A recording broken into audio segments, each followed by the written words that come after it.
Hey there, it's Jared Hamilton with the Hamilton Group at Cherry Creek Mortgage. Welcome to another edition of Java with Jared. Once again, happy Friday. Hope everybody's doing fantastic.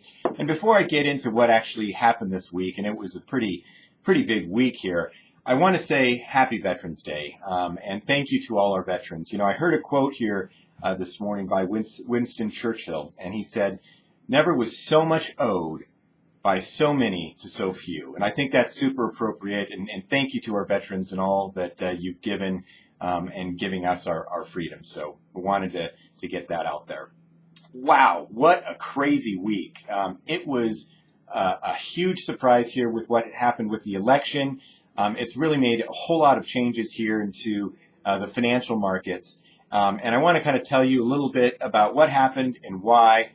But what a difference a day makes. That was my title, and you know, it's a different environment here today than well, actually, it was a different environment on Wednesday than it was on Tuesday in the financial markets. The election was a big surprise, and that just kind of changed things. We saw interest rates actually increase over the last 2 days here by just about 1/4 to 3/8%. So a big change. We did see some economic data that was introduced into the market, but that just really didn't matter here. It's all about what has happened with the election. And the reason that we saw such a big change is just because it was a big surprise. And so the markets started adjusting really immediately after the results of the election. So here's what's happened and what's going on. We did see that rates, again, like I said, have risen from about 1/4 to 3/8%. And we've blown through some really important technical levels in both the bonds and mortgage-backed securities. They just got hammered. Stock market has been doing pretty good, testing all-time highs. But stocks and bonds just got hammered.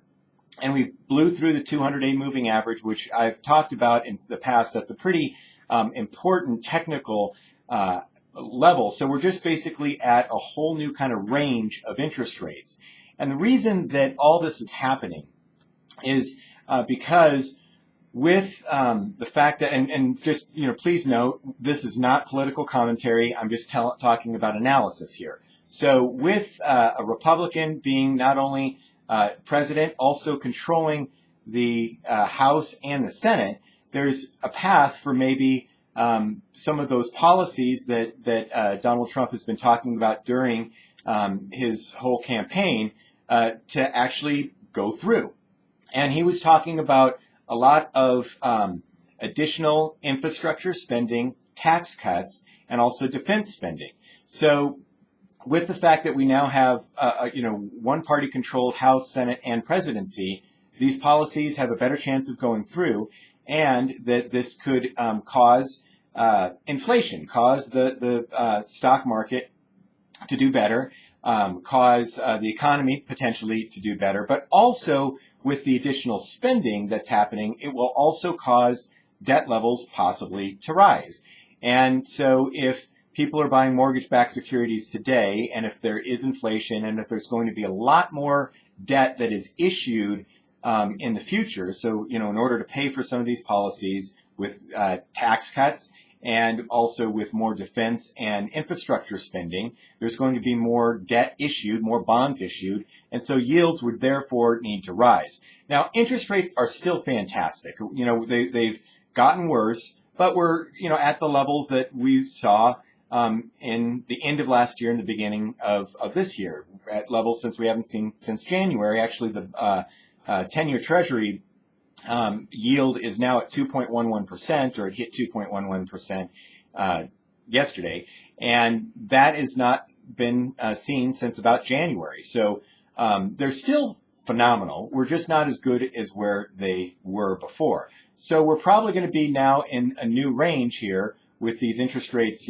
higher, closer to that 4%, maybe some days slightly above 4%. Maybe some days slightly below 4%, but we're just in a different range than where we were when interest rates were kind of hovering around 3.5 to 3.75 range.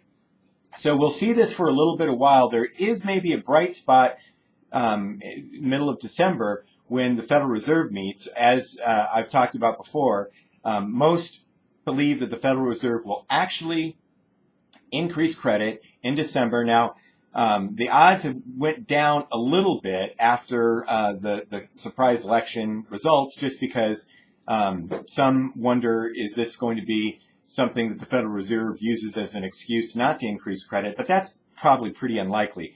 And so if they increase credit, we have seen in the last couple of increases that has actually helped interest rates. So we might make up a little bit of ground, but I don't think that we're going to be at the levels, sustained levels that we saw earlier, this year.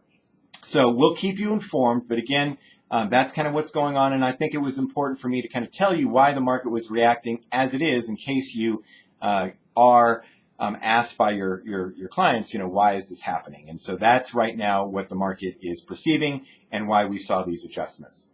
Thanks for joining me with Java with Jared. Happy Friday again. Happy Veterans Day. If you have any questions, and if you're working this weekend, so are we. So just give us a call, and we're happy to help anybody, help your clients, help you. Just give us a call, and we'll do what we can. Again, thanks for joining me, and we'll talk to you soon, and we'll keep you informed and let you know how this really affects the market in the weeks to come. Talk to you soon. Bye-bye.